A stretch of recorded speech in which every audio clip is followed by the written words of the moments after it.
tala fatu le rato wainga ile sua famanu malo Yesu Keriso tato le mo tato faola fa malo le folau fa malo fo ile praise God e umala fa malo le toa e fa malo fo i faita utusi fa malo fo i tapuai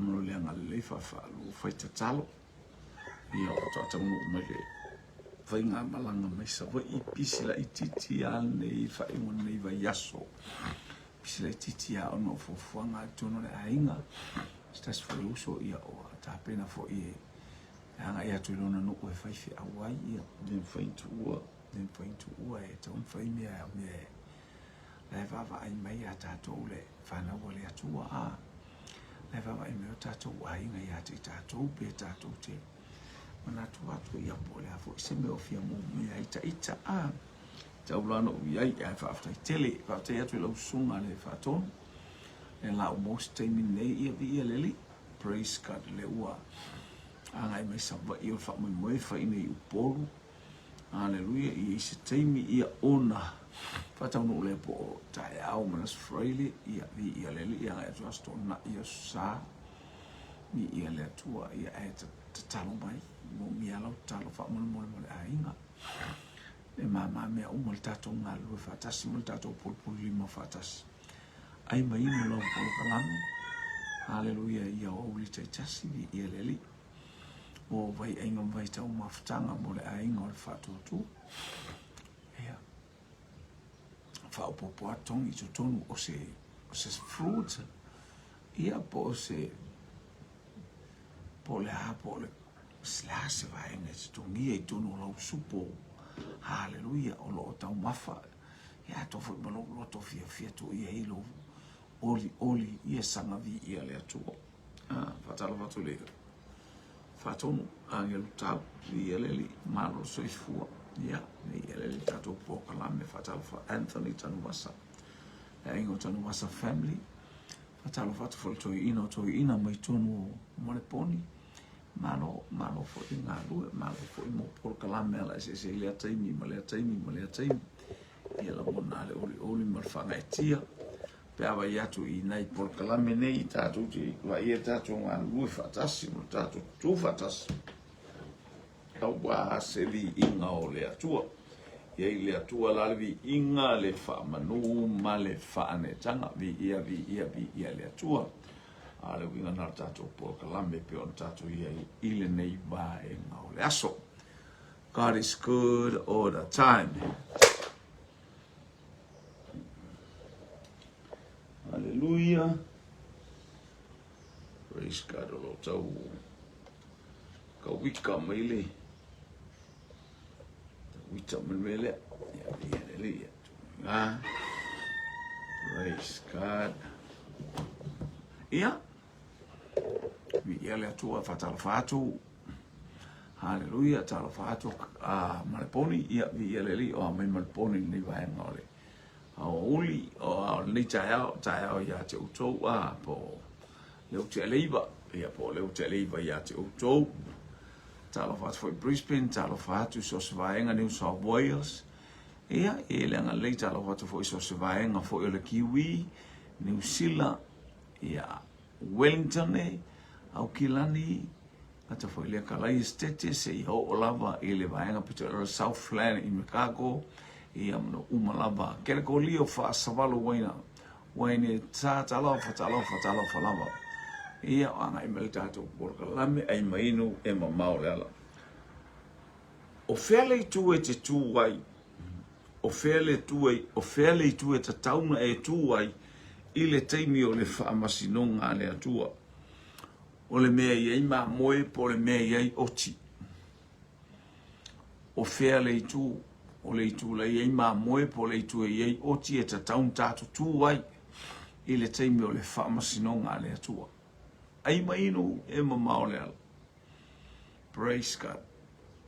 Ia angi mali le savili tonu o ia asa le la ia te whalongoina pe o tau ngolo mai whai tili pre ai o mele asa vale ile la ia avi ele atua e mana ia ale tau mana ia le tau mana ia tau mato mo mainga mai sa la fai le va mato mai le va usu o kale au le lei ta oto le lei le tau haleluia o fewa nei va ai lua nga mai sa va i o le o fai ona ferwa il va tele lea ha Lady Naomi ia o loa nga ia tu la mo le fausia po le faa mai aino nisi o mea fia faa le leia a bolongia fia palangi mo e loa talau tatou fisili o le faa masinonga o fe te tu wai e te tu i le tu o ma moe pe te tu i le tu o oti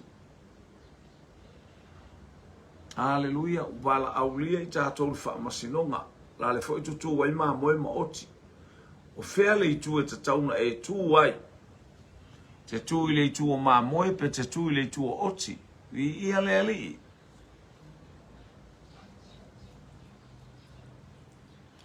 famunu ia le tu ia te oia o anga mai ia wala o tatou fisili pualoni tu i saida ma moe ship haleluia fatalo tema e tamaita i on mota malo le soifua ia malo fo i le haleluia le fai mea onga ia malo fo i fai fataisa inga bata mo fie le senga ni ia le li praise God le utali mai pualoni o le mamoe tu i le fama sinonga o lai tu ai mamoe ma oti o fela le tu e tauna e alo o le tu lai ai mamoe po le tu lai ai oti au uli manuia ia ele ainga o ke riso il nei vaenga o le au uli via le atua i tu e iai mamoe mai le ainga sa tanu wasa mai le ainga o tanu wasa family ta funa lua tatou tali pualoni mamoe ia Anthony tu e iai mamoe ia tai mo le fatalofa fa apto i lunga lo senga yeah. Hallelujah. Hallelujah. Ole tu o mamoe tolu tatou tali. Praise God. Lua tali mai tonu o tafuna Amerika Samoa.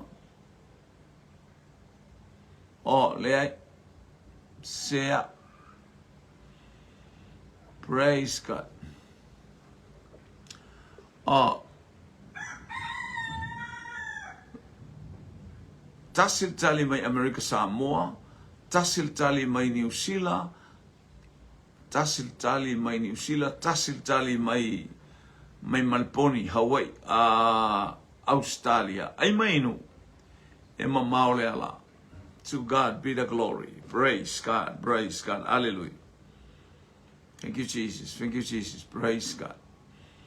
Ia ua tali tatou fisili o le tu e iai mamoe. O le tu iai mamoe, o le tu lea, o le tu tamatau na, o le tu iai mamoe, o le tu o le manu malo. Tatou tutu i le manu malo e pēr mai ke riso lo manu malo, o uto manu malo. Ai, whamnu ia le atua i au tali le nei vaenga le aso. Praise God.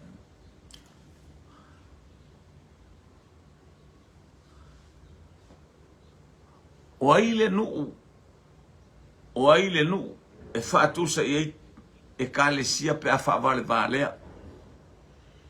O ai le nu e whaatusa i e kalesia pe a whaavale valea tangata. Tangata whaavale valea oini e kalesia.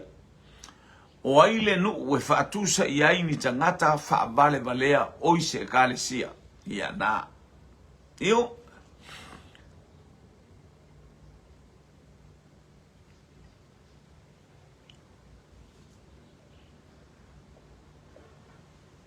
Hallelujah. O ai le nu e whaatusa i ni tangata whaavale valea oise e kalesia. Ia leo talimai le tene mai Manukau, South Auckland, Kalatia.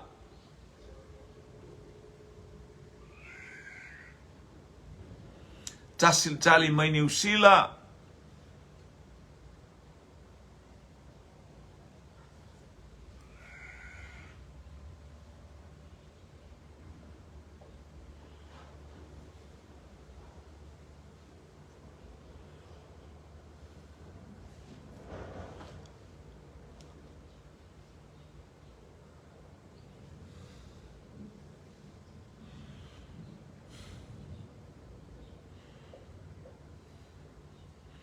lua tali mai New Zealand, tolu tali, lua New Zealand, tasi Amerika Samoa.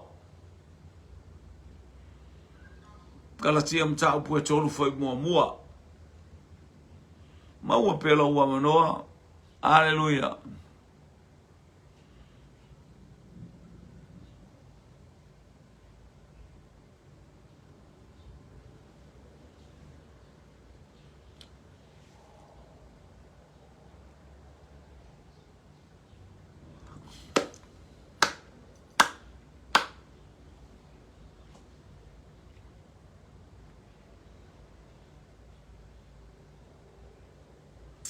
Praise God, praise God, praise God.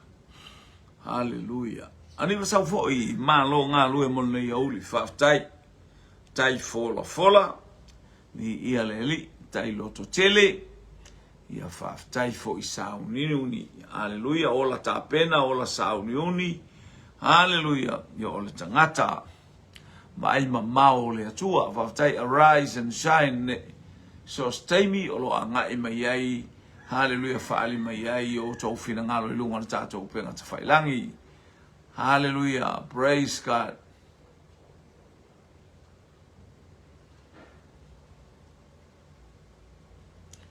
Malele ulunga ono, tālofa. Praise God, ili nei afiafi mo o tau. Ia alofa atu le atua, mpa i atu le atua. Hallelujah.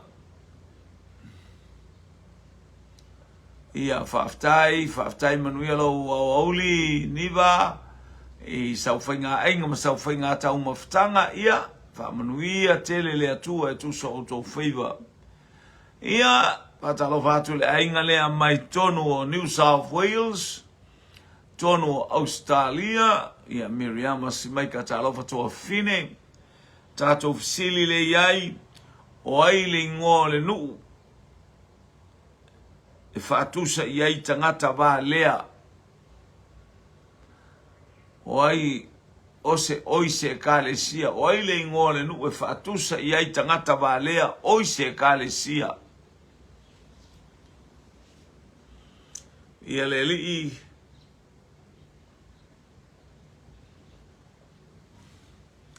Whamalulua te ilo ele umili tatou polka lame ona o leo mausma losi. Hallelujah. Peto e tonu tātou fisili. Ia ona whaumalia leo tātou poka lame. Praise God. Ona o vai langa lefa tātou mai sa vai. Ia e whamoe i le atua e au mai se malosi au wala taulanga afiafi. Olo iai pea o ilunga o nai fuafuanga la iti. Ona o nai fuafuanga le ainga. Hallelujah. Ia o stasio uso au ona o stasio uso. Ia o momoli ilana nuu la a whaifi a wai. Ia leanga o a ulea tiro e baba. Ia nai por kalame lea e autu i el por kalame. Ai alofa tele le tātou por kalame ia te oile a ingo le whatutua whaaftaila utatalo. Hallelujah sa malanga nafi ia whaia na pōni so fuanga la inga. Malanga e nilta e ao a ngai mai lea whatuatau no mai fale a e tala whia ngai o batu teimi. Le aftau i mastaimi a watu ai wha marosi vi ia le li. Praise God.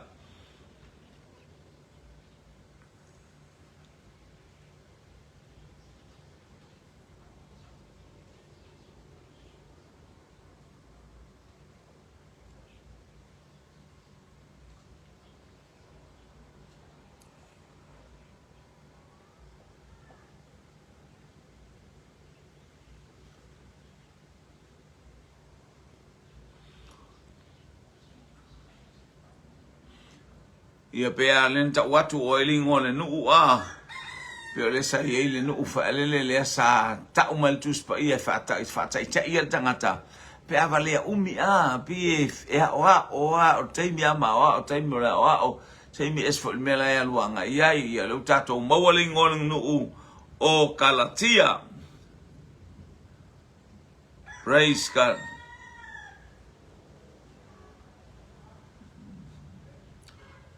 Praise God.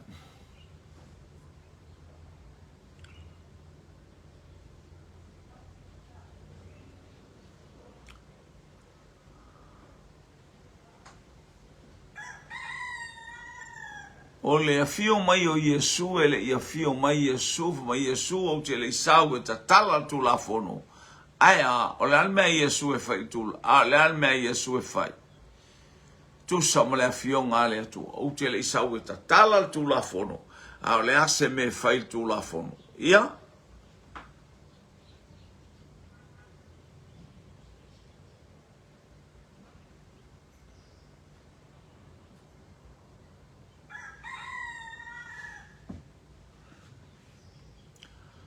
Ai mainu e mamao le ala.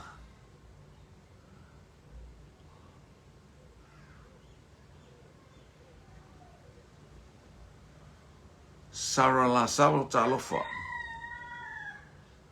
Ia, faftai. Te loa angelu tau ele umisato pokalame. Ia lo mua se malosi ia o tau mwhai atu ina ia whawhelo ai stato wasenga.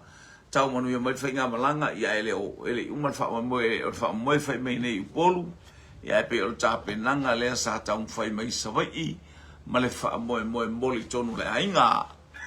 Ma vai ainga freti mose talofa lava. Pray mi ia le li. Ia va talofa to foi Tacoma, Washington. Hallelujah. Ia malele unga ongo. Vi ia le tua fa ni atu le tua. Praise God. Mai Yesu o te isau. E tatala le tula fono, a le ala me fai ai, a le ala na me fai ai. Leo tali mai tafuna Amerika Samoa, a ia whatau nuu le tula fono. O lono winga e tasi al tangata na whatau nuu iai le atoanga le moni ma le sa o le tula fono. O Yesu Keriso. O mea umalae mai e tautango, o mea umalae sa wale tula fono. Hallelujah. Tula fono le whapeane ai ia le tusia e peru ia wale le leilo na lua wale le leina mua wato e fai ai le isi fiangainga ona wale o tulanga le mai le na mua vi ia le atua per tala tusia kai e sili le mamalu o le fale lona lua nai lo le fale na mua na fai le malosi o tangata al fale lona lua na fai. Hallelujah, fo le ngale leo le nganga pa ia ale famunu yanga le nganga pa ia vi ia le tua to avalo farani o peta ia vi ia le li ngale le ia tu le tua le fa pe mai ia farani o peta ia fa ta unu o le tu la fono fa tai lua ta tali fa ta unu tu la fono Mike o Yesu o le ta unu unga le tu la fono. Hallelujah, tolu ta tali. Hallelujah. L'alme na sau Yesu, ele sau Yesu e tatala, ai na sau e leo pualoni, tali mai malponi. Hallelujah, toi ina fata unu le tula fono. Aftai. Praise God. Ia leo po tele mai Mike. Hallelujah, por angelu tau o Yesu o le tau nu unga le tula fono. Ia, vi ia le ali. Fata unu le tula fono, faftai tele lava. Vi ia le ali.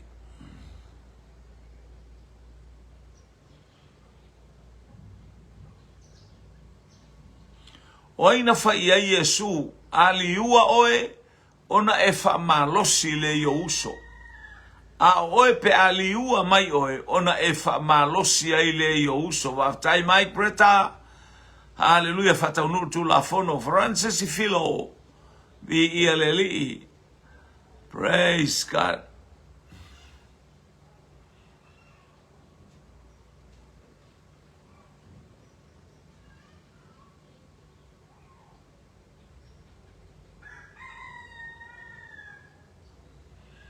Hello, tell me Mike o Peteru.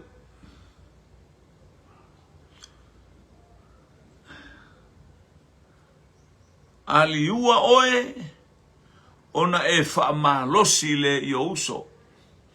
Simona, Simonai, wa mana o tele satani e lulu ia te utou e pei o le saitu. Ai o te whaatonga ia te oe ne ima vai lo whaatotua a o oe, pe a e liua mai, ona e whaamalosi ai le i o uso.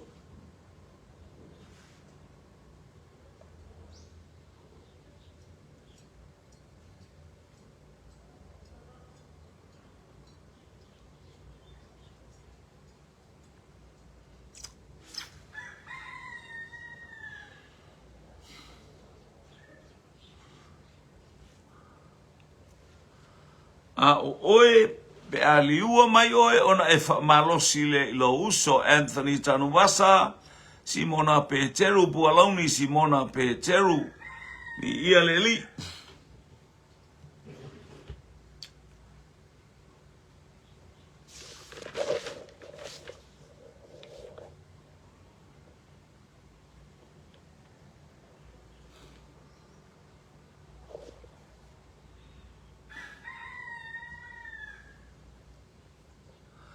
Ia sa ortali Simona Peteru.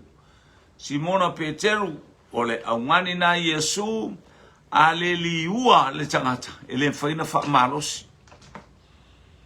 Hallelujah. Ene ho fa pe o walu le lotu o lo liua nga. Fa pe o lo to anga e fai po kala me au tolo o lo liua le na. O le loto e mo mia. Hallelujah. Fa manuia fa maulalo salamo. Ina ia iai le whaamanuianga le atua whaftai.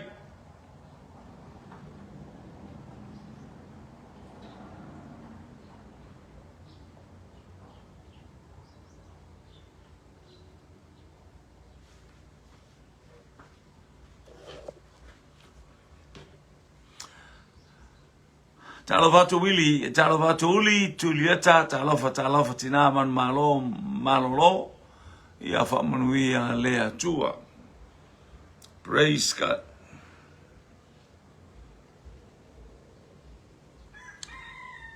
Wai tangata na saumana meli. Saumalana afi meli. Saumalana ato meli. Saumalana pakete o meli. Meli sua malia na ai ona matua na ai fo iona ainga. Hallelujah. Le ata manino le nganga pa ia pe au ina to tonu ya te o to tonu ya te au. O te lo le a faima manuia wa ai lo ainga ai o matua ai o uso mto fa fine. Ai ale matai o le to ainga fato tua ile atua. Hallelujah le am fai ona maus tau saminga le lei. Ma se fianga le lei. Hallelujah.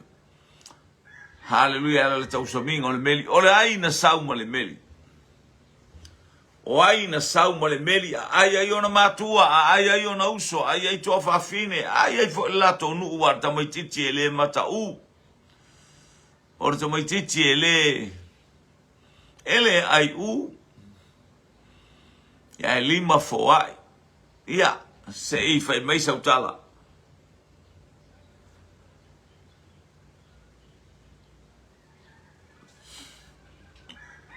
O ai tangata lea.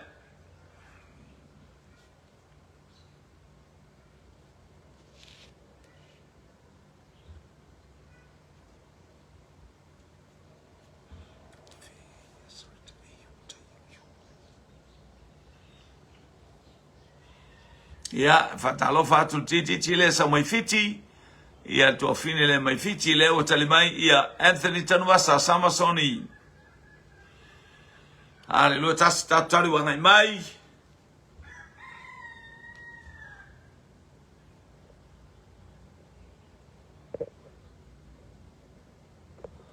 Ai tama, ai tina. Ai uso, ai le nuu, ai to atele ai le kalisia. Hallelujah, praise God. Ile meli na sauma le tangata lea. Pualoni sa masoni sauma le meli. Ia, fatalo fatu ile teini o le moli o le aba. Mai Amerika Samoa, ana.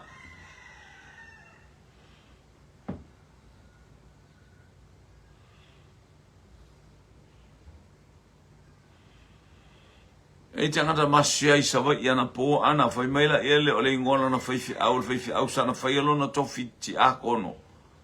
O le fai au ingo I ala taua. Malona fale tua ingo I asua. Ia o te le lope o e lata nei na ia wauna le tua. Ia leo sautu malo leo. Ia o le pualauni o Samasoni ma papa sa taua. Ole. Pualoni mai papa I sa taua. Ese le mele o sau. Leo a maile meli. Lele a maile meli a lele wala sau le supo. O le auli. Ana Samasoni. Biota. Oi. Josefa. Chicken soup.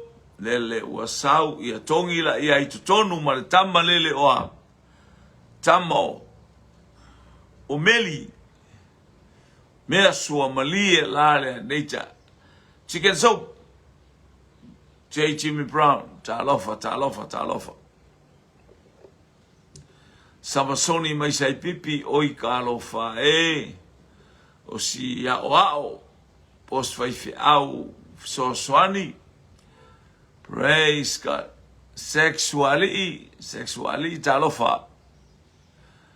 Susana talainga Samasoni mai sai pipi. Ia ayola ingalai ol vai vao. Ayola ingon o nga uta sa wai. Hallelujah. Orto ina na fai au le bato nu. Samasoni. Ia leo tale mai le angelu tau Samasoni. Ia ai le meli. Ia le ali.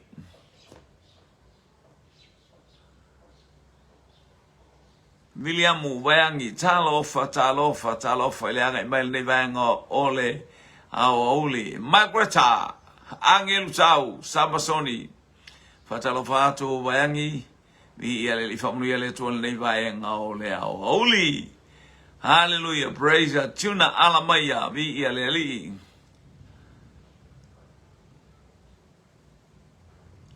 Ia lo fa atu foi vangi. Ile ainga praise. Eseta afu. Talofa. Melisop. Ia watali le tato fesili. Ole meli na sauma Samasoni. Ona alu leo Samasoni ave iona matua. A ailo na ainga a aile nuu a aile itu malo a aile kalesia ole ata ole nganga pa ia tu fatu ia te oe me ole nuu ole atua ole nuu e tafe ile sua susu male meli. Hallelujah.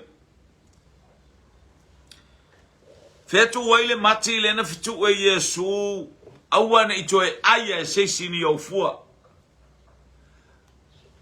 Ma Yesu awana itoe aya seisini fua ma yate oe. Lene fakaua. Rulia lene fakaua talofa aloha. Emele Josefa talofa malelem sup na wangai mai. Awana itoe aya seisini fua ma yate oe. Fea na tu waile la aulea na fitu e Yesu. Te loa wanga ia tato fisili muli. Whamanuia lea tua ia te oe. Ainga le watu atua. Hallelujah le o maua se mano sul fai au whamule tau fai atua ina i tato fia nei tu aso i eilanga. E tu ilano oka. Ea sa o ala o wa aila aura i le vaila i o puka. Le vai e ingo o puka i ai ala male la au ke lefa. Pe au se fuku. O lea la e. Awoi, o fea tu ai. Le la au lea na fetu, o le mati. Ai na fetu o Yesu, o fea tu ai, leo tali mai, i tuna alamaya tu Yerusalema. Hallelujah. Anatongia e tu i sale aula. Pia ole la aule no uwa ai sa fa welta umua al telefoni al vainu. Hallelujah, hallelujah, hallelujah, praise God. Ala awana waisai o nu wale o pe waile tu fatasi me fa fasa me fala fo ia Yesu ia ula to ina siva ia sofia. Hallelujah, o fea tu waile la o fea na tu waile mati lea na fe tu e Yesu.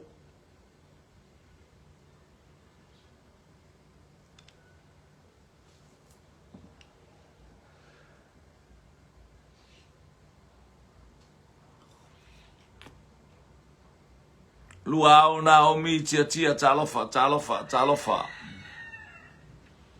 Milia malia ina talofa.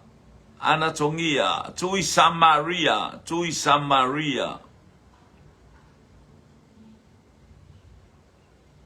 Faftai talo mai bul famala longa vi eleli.